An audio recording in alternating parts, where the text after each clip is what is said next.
और ये हमारा मंत्रालय का दायित्व होता है कि मैं आप लोग तक पहुंचूं और वेबिनार के जरिए या किसी और तरीके से जरिए, और आप लोगों को इसके बारे में इत्तला करूं, इसके बारे में समझाऊं, और आपकी जो भी प्रश्न है, जो भी आपकी बातें हैं, जो भी आपकी मन में जो बातें हैं, उस पर हम लोग विचार करें, उस पर विमर्श करें और सवाल जवाब से और इस पर और क्लैरिटी पाए।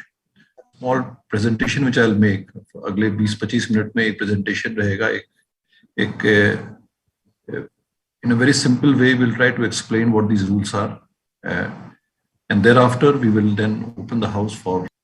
ठीक है, तो अब आपको ये स्क्रीन दिख रहा होगा, ये प्रेजेंटेशन आप सब लोगों को दिख रहा होगा। तो एक प्रेजेंटेशन की तरफ हम लोग आगे बढ़ते हैं। स्ट्रक्चर जो प्रेजेंटेशन का एक पृष्ठभूमि रहेगी कि ये रूल किस संदर्भ में आया, किस बैकग्राउंड में आया, इस रूल के क्या मेन फीचर्स हैं, वो उसके बारे में हम लोग चर्चा करेंगे। और रूल जब आया 25 फरवरी को, उसके बाद आगे हम लोगों ने क्या क्या कदम उठाए हैं, इसके बारे में हम चर्चा करेंगे। तो डिजिटल मीडिया लैंडस्केप है जिसको हम लोग, जो काफी प्रचलित है कुछ सालों से, इस लैंडस्केप को अगर देखें तो हम लोग 3 खंड में इस लैंडस्केप को हम लोग देख सकते हैं। मैं हिंदी में बोल रहा हूँ, हिंदी अंग्रेजी मिला के बोलूंगा, जैसे लोगों को हर तरह से समझने में आसानी रहेगी। एक खंड जो है वो है न्यूज वेबसाइट्स का, जो कि सबसे प्रचलित, बहुत से न्यूज पोर्टल्स हैं, न्यूज वेबसाइट्स हैं, डिजिटल मीडिया पर जो लोग will find a few voices coming out, so can you please, everybody please mute themselves, thank you। News websites हैं, न्यूज पोर्टल्स हैं, कुछ न्यूज ऐसे हैं जो इंटरमीडिएट प्लेटफॉर्म्स पर, यूट्यूब, ट्विटर पर भी आते हैं, तो इनको हम लोग न्यूज पब्लिशर्स के नाम से हम लोग उसके आगे इसके बारे में चर्चा करेंगे। दूसरा खंड है ऐसे जो कि ये भी बहुत प्रचलित है हमारे देश में, ओटीटी प्लेटफॉर्म्स हैं अलग अलग तरह के नाम से, जो कुछ देश के हैं, कुछ विदेश के हैं, जो इस देश में बहुत सालों से हैं, और लोग इसको सब्सक्राइब करके इस पर वेब सीरीज देखते हैं, फिल्म्स देखते हैं। तीसरा जो खंड है वो अन्य तरह के जो डिजिटल प्लेटफॉर्म पर कंटेंट होता है, कोई खेल का है होगा, हेल्थ का है, टूरिज्म का है, एक्सेट्रा। इसके बारे में हम लोग इस रूल में चर्चा नहीं करेंगे, इसको हम अदर कंटेंट की तरह इसको अभी इस पर चर्चा छोड़ देते हैं। डिजिटल मीडिया का ग्रोथ हमारे देश में स्पेशली कोविड के दौरान काफी ज्यादा बढ़ गया, और अभी एक हाल ही में करीब 15 दिन पुरानी एक रिपोर्ट है टेलीकॉम रेगुलेटरी अथॉरिटी की, कि इस देश में डेटा यूसेज जो है वो 43 टाइम्स, 43 गुना बढ़ गया है पिछले 6 वर्षों में। और ये एक इस देश के लिए बहुत बड़ी उपलब्धि है जो डिजिटल मीडिया का हमारे देश में ग्रोथ हुआ है, और उसके कारण जो लोग हैं हमारे देश के, वो लोग डिजिटल प्लेटफॉर्म से बहुत अच्छी तरह से जुड़ गए हैं। 35 साल के नीचे जो लोग हैं, ऐसा रिपोर्ट है एक रॉयटर्स का, कि 35 साल से नीचे जो लोग हैं वो प्राय जो न्यूज हैं वो न्यूज़पेपर में नहीं पढ़ते हैं, डिजिटल प्लेटफॉर्म पर ही न्यूज पढ़ते हैं। सिमिलरली हमारा जो ओटीटी स्ट्रीमिंग प्लेटफॉर्म है उसका सब्सक्रिप्शन बहुत बढ़ गया है, और ऐसा उम्मीद है कि अगले कुछ सालों में सब्सक्रिप्शन और बढ़ जाएगा। देश हमारा एक तरह से it is going to be among the biggest OTT markets in the world. तो ये एक बैकग्राउंड है जिसमें कि डिजिटल मीडिया को हम लोग अपने देश में पाते हैं, और इसके बारे में फिर और हम लोग आगे चर्चा करेंगे। ये नियम हम लोगों ने जो बनाया था, digital media ethic code rules जो बनाया है 2021 का, ये इंफॉर्मेशन टेक्नोलॉजी एक्ट 2000 के तहत बनाया, और ये 25 फरवरी 2021 को नोटिफाई हुआ। पृष्ठभूमि में ये सबसे अहम बात यह है कि हमारे पास इस मंत्रालय में बहुत सी शिकायतें आई थी। पिछले 2 सालों में हम लोग पास सैकड़ों शिकायतें आई, specially on the content on OTT platforms की। इसमें जो वेब सीरीज हैं, फिल्म्स हैं, उसका जो कंटेंट है बहुत आपत्तिजनक है, बच्चों के लिए ठीक नहीं है, और भी तरह की इसमें बातें हुई थी। और ऐसा कोई माध्यम नहीं था, ऐसा कोई जरिया नहीं था जिससे कि ये जो शिकायतें आ रही थी, शिकायतों का कुछ हम लोग करें, इसका कुछ एड्रेस करें। उसके अलावा हमारे पास बहुत से member of parliaments, member of state legislative assemblies, मुख्यमंत्रियों का, गृह मंत्रियों का और अन्य जगह से चिट्ठी आई। इस चिट्ठी में भी ये इस चीज की शिकायत थी और इसका चिंता व्यक्त किया गया था कि जो स्ट्रीमिंग प्लेटफॉर्म से और डिजिटल प्लेटफॉर्म से, इस पर कोई तरह का नियंत्रण नहीं है सरकार का, जिसके कारण कि इस पर जो कंटेंट आ रहे हैं वो अजीबो-गरीब कंटेंट है, अटपटा कंटेंट है, और कोई इस पर कुछ तरह का कोई कार्रवाई नहीं हो रही है। इसी तरह से सुप्रीम कोर्ट में और अलग और उच्च न्यायालयों में भी बहुत से रिट पिटिशंस फाइल हुए कि, और ये पिटिशन में ये लिखा गया कि सरकार को आप लोग निर्देश दीजिए, केंद्र सरकार को, कि कोई एक रेगुलेटरी सिस्टम बनाए ताकि डिजिटल मीडिया का कंटेंट पर कोई रेगुलेशन। चौथा, बहुत से ऐसे मीडिया रिपोर्ट्स थे न्यूज़पेपर में, प्रिंट, टीवी में, डिजिटल मीडिया पर, जहां पर अलग अलग तरह के लोगों ने अपनी प्रतिक्रियाएं जाहिर की, अपना अपना मन रखा, अपना ओपिनियन दिया with regard to the content on digital media. तो ये सब बातें थी जिसके जो एक पृष्ठभूमि था, जिसके कारण हम लोग को ये रूल बनाने की जरूरत महसूस हुई और हम लोगों ने आगे बढ़ के ये रूल बनाया। इसके कुछ अंडरलाइंग प्रिंसिपल्स हैं। पहला प्रिंसिपल है that we want that rules have a very liberal approach upholding media freedom because that is guaranteed under the constitution of the country. दूसरा कि कोई नया कानून ये नहीं है, एक एग्जिस्टिंग कानून, जैसे मैंने बताया इंफॉर्मेशन टेक्नोलॉजी एक्ट सन 2000 का 21 साल पुराना कानून है, उसी कानून के तहत ये रूल हम लोगों ने ड्राफ्ट किया और नोटिफाई किया।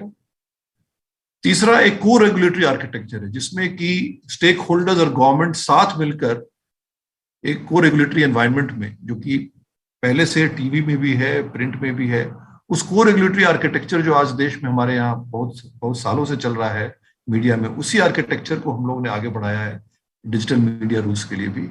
और चौथा कि हमारे देश में जो एग्जिस्टिंग प्रैक्टिसेस और प्रोसीजर्स है जो कि मीडिया में आज के दिन में चल रहा है, केंद्र सरकार में और सेल्फ रेगुलेटिंग बॉडीज हैं, तो जो देश में आज के दिन में जो प्रक्रिया रही है मीडिया के तहत, और जो बाहर ऐसे बहुत से देश हैं, डेमोक्रेटिक कंट्रीज हैं, जहां पर ऑलरेडी किसी तरह का एक तरह का रेगुलेशन या कुछ गाइडलाइंस या कुछ लेजिस्लेशन भी है, उनको भी हम लोगों ने पढ़ा परखा और उनसे भी हम लोगों ने कुछ सीखा है। ये सब मिलाकर, ये सब प्रिंसिपल्स को इस्तेमाल करते हुए हम लोगों ने ये रूल बनाया। जो कवरेज इस रूल्स में दो तरह के लोग हैं, एक है इंटरमीडियरी प्लेटफॉर्म, जिसको हम लोग यूट्यूब, ट्विटर, व्हाट्सएप, फेसबुक, ये सभी इंटरमीडियरी प्लेटफॉर्म्स हैं। ये जो प्लेटफॉर्म्स है, इनका जो एडमिनिस्ट्रेशन होता है इस रूल में, वो होता है दूसरा एक मंत्रालय है, मिनिस्ट्री ऑफ इलेक्ट्रॉनिक्स और इंफॉर्मेशन। वो लोग इसका इंटरमीडियरी प्लेटफॉर्म्स के बारे में एडमिनिस्ट्रेशन करते हैं रूल्स के तहत। तो इसकी चर्चा आज हम लोग नहीं करेंगे, हम लोग चर्चा करेंगे पब्लिशर्स की, जो न्यूज और करंट अफेयर्स पब्लिशर्स हैं डिजिटल मीडिया प्लेटफॉर्म पर, और जो ओटीटी प्लेटफॉर्म्स हैं, इनको हम लोग पब्लिशर मानते हैं। पब्लिशर का जैसे एक तरह से इनको टर्मिनोलॉजी बताते हैं, और ये मिनिस्ट्री ऑफ आईएनबी से एडमिनिस्टर होता है। तो आज इसी पर हम लोग चर्चा करेंगे। Thank you. जो की फीचर्स हैं, 4 मुख्य इसके फीचर्स हैं इस रूल के। पहला है इंटरमीडियरीज का एक ड्यू डिलिजेंस है। अगेन इस पर हम चर्चा आज नहीं करेंगे because this is being administered by ministry of electronics information technology, ये एक सेपरेट सब्जेक्ट है। हम लोग चर्चा करेंगे जो दूसरा, तीसरा और चौथा जो इसके मुख्य जो फीचर्स हैं। एक है कोड ऑफ एथिक्स।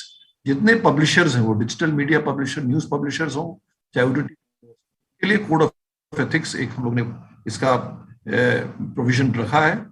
दूसरा कि जैसे मैंने पहले बताया कि को रेगुलेटरी फ्रेमवर्क है ग्रीवांस एड्रेसल का, वो एक 3 टियर फ्रेमवर्क है। उस 3 टियर फ्रेमवर्क के बारे में हम लोग चर्चा करेंगे। और चौथा कि जो डिजिटल न्यूज पब्लिशर्स हैं और ओटीटी प्लेयर्स हैं, इनको कोई अपने बारे में एक बेसिक इंफॉर्मेशन भारत सरकार को देनी होगी, और ये क्या इंफॉर्मेशन देना है, क्यों देना है, इसके बारे में हम लोग चर्चा करेंगे। और इन जो शिकायत उनके पास आती है और शिकायत को उन्होंने जो एड्रेस करते हैं, उसके बारे में एक पब्लिक डिस्क्लोजर बताएंगे कि हमारे पास कितनी शिकायत आई और कितनी शिकायत को उन्होंने एड्रेस किया। तो ये 4 फीचर्स जो हैं पब्लिशर्स के लिए, ये 3 हुए, 2, 3, 4, इस पर आगे हम लोग चर्चा करें। यही रूल का एक भाग है। मैंने जैसे बताया कोड ऑफ एथिक्स है कि हर पब्लिशर को एक कोड ऑफ एथिक्स फॉलो करना है। जो न्यूज पब्लिशर्स है उनके लिए जो कोड ऑफ एथिक्स है वो है जो आज के दिन में न्यूज़पेपर के लिए है, प्रेस काउंसिल एक्ट 1978 का एक्ट है।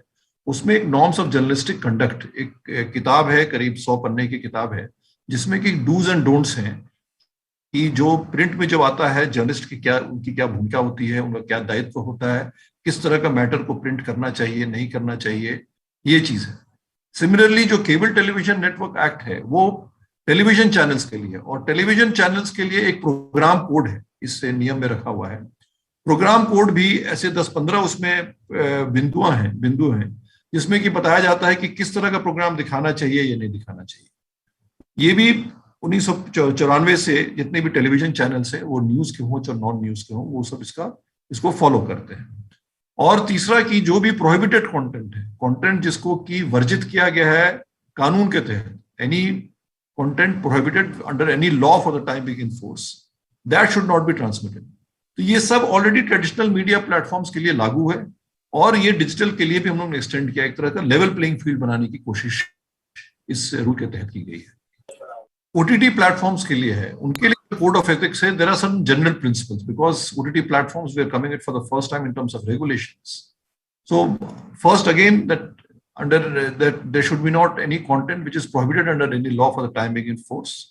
दूसरा, जो हमारे संविधान में आर्टिकल 19(2) में रीजनेबल रिस्ट्रिक्शंस है, anything which promotes and encourages disrespect to the sovereignty integrity of India, terrorism और नेशनल सिक्योरिटी की जो बातें हैं, उनको अगर कोई कॉम्प्रोमाइज हो रहा है तो उस तरह के कंटेंट उनको नहीं दिखाना है। ये एक तरह का उन पर this is one type of discipline which is expected out of an OTT platform. उसके अलावा ये जो भी कंटेंट वो बनाते हैं या किसी से खरीद के दिखाते हैं, उसको उनको सेल्फ क्लासिफाई करना है। सेल्फ क्लासिफाई मतलब खुद वो उसको क्लासिफाई करेंगे, उसके बारे में हम चर्चा करेंगे, और क्लासिफिकेशन के बाद उसको डिस्प्ले करेंगे अपने स्क्रीन पर। एक छोटा सा कंटेंट डिस्क्रिप्टर रहेगा कि इस कंटेंट में क्या चीज है। और तीसरा जो बहुत अहम है कि बच्चों के लिए एक एज एक्सेस रिस्ट्रिक्शन रहना चाहिए, एज गेटिंग रहना चाहिए, पेरेंटल कंट्रोल्स रहना चाहिए। इन बातों की भी चर्चा इस रूल में है। जो कंटेंट क्लासिफिकेशन, जो एक तरह का सेल्फ क्लासिफिकेशन करना है ओटीटी प्लेटफॉर्म्स को, वो 5 क्लासिफिकेशन उन्होंने बताया है। एक तो यूनिवर्सल है, दूसरा 7 से अधिक, 13 से अधिक, 16 से अधिक और एडल्ट। ये भी हम लोगों ने और देशों में और हमारे देश की कुछ कमेटी का भी सिफारिश था, वो सब को देखते हुए ये हम लोगों ने 5 लेवल क्लासिफिकेशन इस रूल में प्रोवाइड किया है। इसके अलावा एक हम लोगों ने एक शेड्यूल भी बनाया है, इसमें कुछ जनरल गाइडेंस है ओटीटी प्लेयर्स को और कंटेंट क्रिएटर्स को कि जब वो कोई कंटेंट बनाते हैं तो क्या गाइडिंग प्रिंसिपल्स होगा, ताकि उनको पता रहे कि इसको 7 में डालना है, 13 में डालना है, 16 में डालना है कि एडल्ट के लेवल पर डालना है। तो वो गाइडिंग प्रिंसिपल्स भी हम लोगों ने शेड्यूल में डाला है रूल के साथ। ग्रीवांस रिड्रेसल मैकेनिज्म इस रूल का सबसे अहम हिस्सा है, बिकॉज जैसे मैंने शुरू में कहा था कि हमारे पास बहुत सी शिकायतें आती थी और इन शिकायतों को एड्रेस करने का कोई इंस्टीट्यूशनल मैकेनिज्म नहीं था। तो grievance redressal mechanism is at the very core of our rules and let us understand what it is. ये 3 लेवल का ग्रीवांस रिड्रेसल मैकेनिज्म है। सबसे पहला लेवल होता है पब्लिशर, जो न्यूज पब्लिशर हो चाहे ओटीटी प्लेयर हो, कि अगर कोई शिकायत उनके पास आती है कि उनके कोड ऑफ एथिक्स का, उनका जो कंटेंट वो न्यूज कंटेंट हो चाहे ओटीटी पर जो कंटेंट आता है, अगर उस पर कोई शिकायत आती है तो वो शिकायत एक समय में 15 दिन में 20 दिन में वो उस शिकायत को उसको एड्रेस करके एक जवाब दे दें जिन्होंने कंप्लेंट किया हो। दूसरा लेवल है लेवल 2, जो सेल्फ रेगुलेशन मैकेनिज्म है कि ये पब्लिशर्स लोग मिलकर they can prepare one body, self regulating body. उसके बारे में आगे चर्चा करेंगे कि अगर कोई ऐसा शिकायत है जो कि लेवल 1 पर कोई सेटिस्फाई नहीं होता है सिटीजन, कि भाई हमने कोई आपसे सवाल किया है, आपसे ग्रीवांस किया है, ग्रीवांस आपको भेजा, आपने जवाब दिया है, मैं आपके जवाब से सहमत नहीं हूँ, खुश नहीं हूँ, तो वो लेवल 2 पर जाके उसको ग्रीवांस के बारे में एक तरह का अपील कर सकता है। तीसरा जो लेवल है वो भारत सरकार का है कि अगर दूसरे लेवल पर भी शिकायत पर उसको फिर भी he is not satisfied with the reply at the level 2 और level 1, then he can approach the central government that I am not happy with the reply given at level 2, so please try to resolve and address the issue which I have raised. So जो मंत्रालय में जो बातें आएंगी वो एक residual level पर आएगी। What has not remained unaddressed at level 1 and level 2 only will come to the ministry. Ministry directly will not take up any grievance. अगर मेरे पास कुछ शिकायतें आती हैं और आज आ भी रही हैं, हम लोग पहला काम करते हैं वो शिकायत जो है पब्लिशर को भेज देते हैं कि पब्लिशर अपने लेवल पर उसका जो इसे एड्रेस करना है करें। तो ministry level is the residual level of the grievance addressal mechanism. जो पब्लिशर है उसका क्या दायित्व है, उसकी क्या रिस्पॉन्सिबिलिटी है, ग्रीवांस ऑफिसर रखे। ग्रीवांस ऑफिसर कोई भी हो सकता है, it can be anybody in the, जो भी छोटा सा एस्टैब्लिशमेंट हो या ऑर्गेनाइजेशन हो, न्यूज पब्लिशर का चाहे ओटीटी प्लेयर का, कोई ऐसा नहीं कि उसके पास कोई न्यूनतम कोई शिक्षा या कोई न्यूनतम उनका क्वालिफिकेशन होना चाहिए या कोई एक्सपीरियंस होना चाहिए। Anybody can be the grievance officer within the organization, जो कि एक ग्रीवांस जो भी आता है उसको समझे और उस पर एक अच्छे तरह से जवाब भेज सके, और अगर तब्दीली करनी है तब्दीली करे। दूसरा कि एक्नॉलेज करे ग्रीवांस को और एक समय से उसको डिस्पोज करे। तीसरा है जब हम लोग डिस्पोज करते ग्रीवांस को तो बताएं, उसमें रीजन दे दें कि क्यों आपने जो ग्रीवांस, आपने जो बात कही थी वो सही है या नहीं सही है। अपना reasons we can advance to the person who has raised the grievance. और महीना में जितने भी ग्रीवांस आते हैं, 30 आए, 15 आए, 10 आए, उसके बारे में एक आंकड़ा अपने पब्लिक डोमेन पर अपने वेबसाइट पर डाल दें कि हमारे पास इस महीने में, जून के महीने में 10 ग्रीवांस आए थे, मैंने 10 इसमें से इतने ग्रीवांस मैंने डिस्पोज कर दिए, इतने डिस्पोज करने रहे। That is just a statistical information which they are expected to display on their website. जो सेल्फ रेगुलेटिंग बॉडी है ये एक इंडिपेंडेंट बॉडी होगा, इसमें सरकार का कोई इसमें रोल नहीं है बनाने में। ये बॉडी रहेगा पब्लिशर्स द्वारा। जितने पब्लिशर्स हैं, डिजिटल न्यूज पब्लिशर्स हों चाहे ओटीटी प्लेयर्स हों, वो लोग मिलकर 30-40-100 जैसा भी आप लोग को सहूलियत लगे, आप लोग मिलकर एक एसोसिएशन बनाकर उसमें एक सेल्फ रेगुलेटिव बॉडी बना सकते हैं, जिसमें कि एक चेयरमैन होंगे और 6 मेंबर होंगे। जो चेयरमैन होंगे वो किसी सुप्रीम कोर्ट के रिटायर्ड जज हो सकते हैं, चाहे हाई कोर्ट के रिटायर्ड जज हो सकते हैं, चाहे कोई भी पर्सन ऑफ एमिनेंस इस फील्ड से होंगे, एंटरटेनमेंट के फील्ड, मीडिया का फील्ड, जर्नलिज्म का फील्ड, किसी फील्ड से भी हो सकते हैं। और उसके अलावा 6 और मेंबर होंगे, वो भी इसी फील्ड से लोग एक्सपर्ट्स होंगे। 6 इसलिए हम लोगों ने रखा है 1+6, ताकि एक यूनिफॉर्मिटी पूरे देश में रहे इसका structure of the self regulating body का।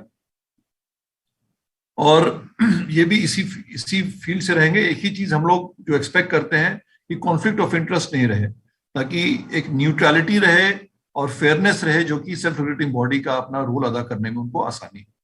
और हर जितने भी पब्लिशर हैं, न्यूज पब्लिशर हों चाहे ओटीटी प्लेयर हों, ये लोग किसी सेल्फ रेगुलेटिंग बॉडी का मेंबर रहें, ताकि उनको एक तरह से उनके सहूलियत के लिए चीज है कि अगर उनके लेवल पर ग्रीवांस अगर रिजॉल्व नहीं होता है तो उन्हीं का एक बॉडी के लेवल पर जाके वो ग्रीवांस रिजॉल्व हो, अन्यथा कि वो सरकार के पास जाके रिजॉल्व हो। तो it is like it is within the interest of the publisher to be a member of a self regulating body. उनका what is their responsibility, what are their functions. एक तो एक जनरल ओवरसी करना ये self regulating body का, overseeing the adherence to the code of ethics, कि जितने publishers उसके जो मेंबर्स हैं वो कोड ऑफ एथिक्स को फॉलो कर रहे हो। दूसरा कि अगर उनके पास कोई अपील आता है लेवल 1 से, जो कि ग्रीवांस अगर अनरिजॉल्व हो, तो उसको रिजॉल्व करें और जवाब दे दें। और तीसरा कि वो कुछ गाइडेंस एडवाइजरी भी पब्लिशर को दे सकते हैं। इसके बारे में आगे देखते हैं क्या गाइडेंस एडवाइजरी वो दे सकते हैं।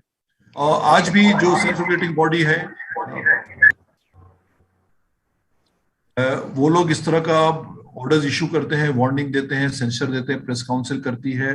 कुछ सेल्फ रेगुलेटिंग बॉडी जैसे टीवी चैनल के लिए अलग अलग सेल्फ रेगुलेटिंग बॉडीज है, वो लोग भी इस तरह का ऑर्डर्स इशू करते हैं। तो वही चीज यहां पर भी लाया गया। जो ओटीटी प्लेटफॉर्म्स हैं, ओटीटी प्लेटफॉर्म्स पर जो क्लासिफिकेशन होता है, किसी ने 13 डाला है, किसी ने 16 डाला है अपने समझ से, और अगर शिकायत ऐसी आती है कि नहीं ये क्लासिफिकेशन ठीक नहीं है और इस बॉडी को लगता है कि हाँ क्लासिफिकेशन 13 नहीं 16 होना चाहिए, चाहे 16 नहीं ए होना चाहिए, अगर ऐसा लगता है तो they can guide and advise the OTT player कि आप अपना इसको क्लासिफिकेशन को ठीक कीजिए। चाहे सिनॉप्सिस जो दिया हुआ, सिनॉप्सिस शायद एप्रोप्रिएट अगर नहीं है तो उस सिनॉप्सिस को भी आप ठीक कीजिए। इस तरह का वो गाइडेंस दे सकते हैं। और एक रेसिडुअल है, माने rarest of the rare cases, extraordinary circumstances where the content is such that it may incite commission of a cognizable offense relating to public order or circumstances covered under section 69A. 69A of the IT Act क्या है? वही सब तरह के circumstances है जो article 19(2) के reasonable restrictions में है। Matters relating to the security and integrity of the country and security of the state, national interest की जो बातें हैं, अगर इस तरह का कोई कंटेंट अगर आता है तो ये सेल्फ रेगुलेटिंग बॉडी जो है वो मंत्रालय को सिफारिश दे सकता है कि भाई इसको आप रोकने का कोई तरीका निकालिए ताकि इस तरह का कंटेंट लोगों के सामने नहीं आए। जो ओवरसाइट मैकेनिज्म है, जो लेवल 3 है, वो जो भारत सरकार के लेवल पर है, उनका जो काम है हमारे मंत्रालय का, एक तो इंटर डिपार्टमेंटल कमेटी कॉन्स्टिट्यूट करें, इसके बारे में भी हम चर्चा करेंगे, और सेल्फ रेगुलेटिंग बॉडीज अपने आप को किस तरह से, how to organise themselves, how to in a way administer themselves, we can prepare some type of guidance, guiding principles, जिसको हम लोग चार्टर बोलते हैं, जो कि हम लोग अभी बनाने की प्रक्रिया में है, और ये बनाकर हम लोग को देंगे। तीसरा है कि जो पब्लिशर्स हैं उनको कुछ गाइडेंस और एडवाइजरी यहाँ से हम लोग दे सकते हैं इन रिस्पेक्ट ऑफ ग्रीवांसेस जो कि लेवल 1 लेवल 2 पर रिजॉल्व नहीं हुआ। तीसरा, कुछ ऑर्डर्स और डायरेक्शंस भी इशू कर सकते हैं for adherence to the code of ethics, again relating to the unresolved grievances, और अगर नॉन कंप्लायंस होता है तो उस पर कुछ भी कोई कार्रवाई या कुछ एक्शन ले सकते हैं।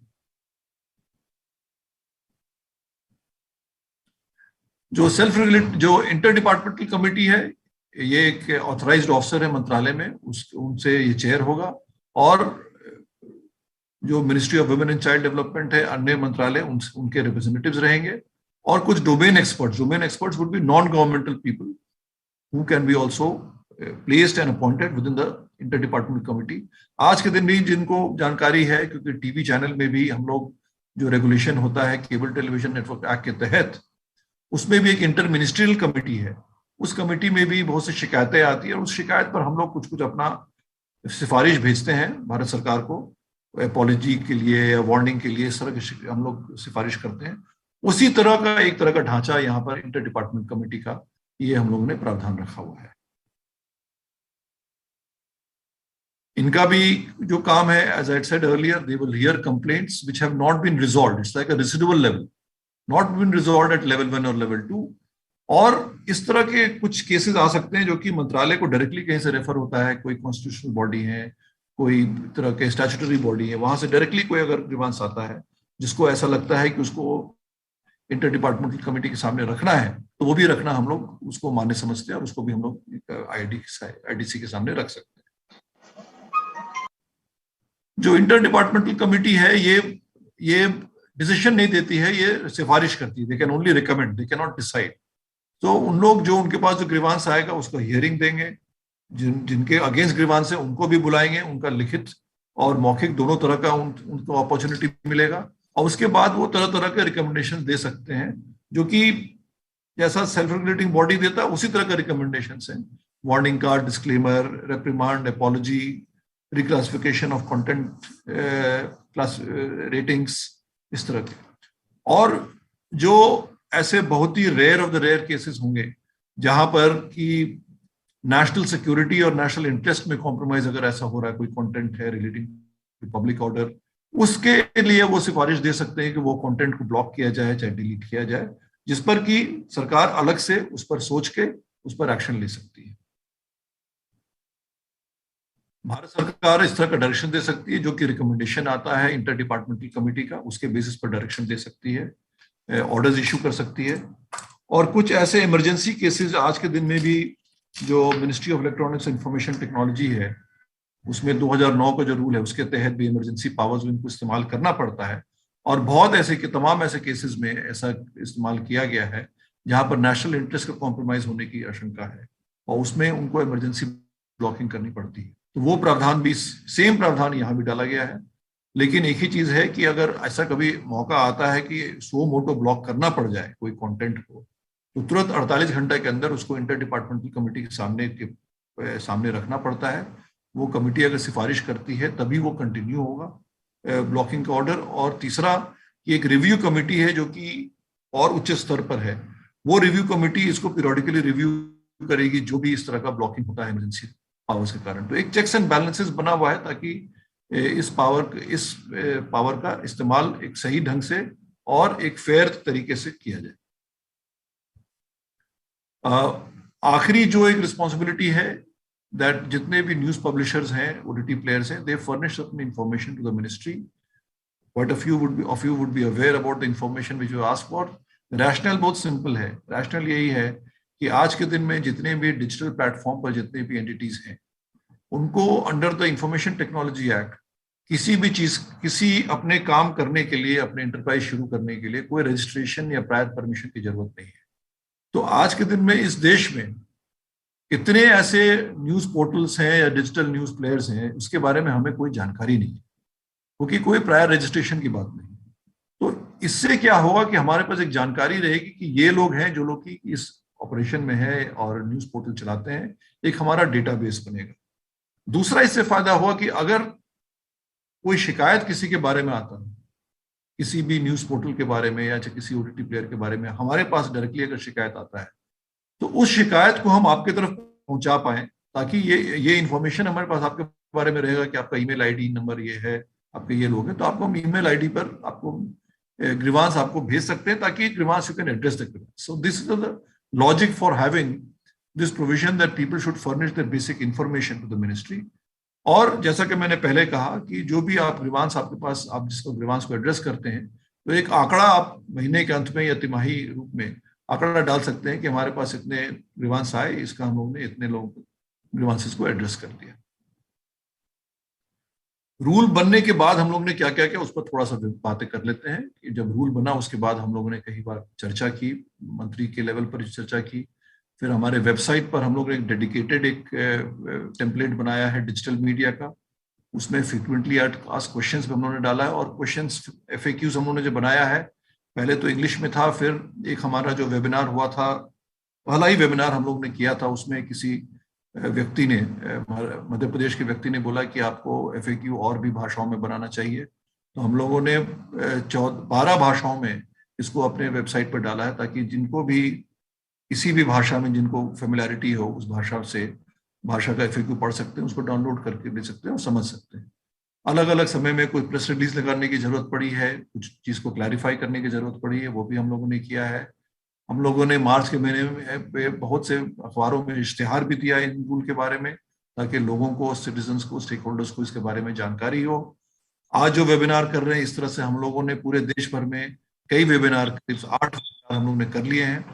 और उसमें काफी लोग बने, एक वेबिनार जैसे आज हमारे पास करीब 350 लोग आज जुड़े हुए हमारे साथ, 338 लोग हैं।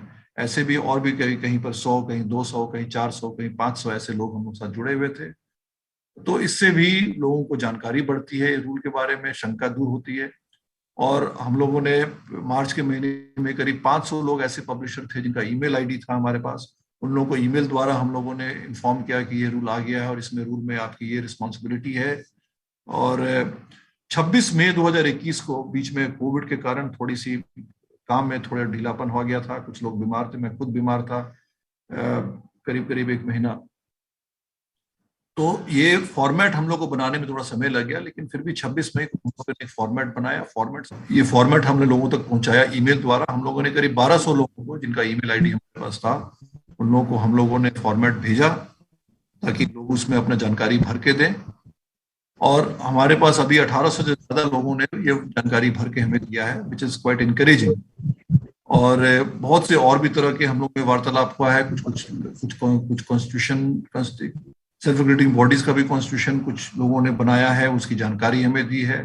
कुछ लोगों ने कहा कि हमें थोड़ा और समय चाहिए इम्प्लीमेंट करने के लिए, चाहे कंप्लायंस करने के लिए।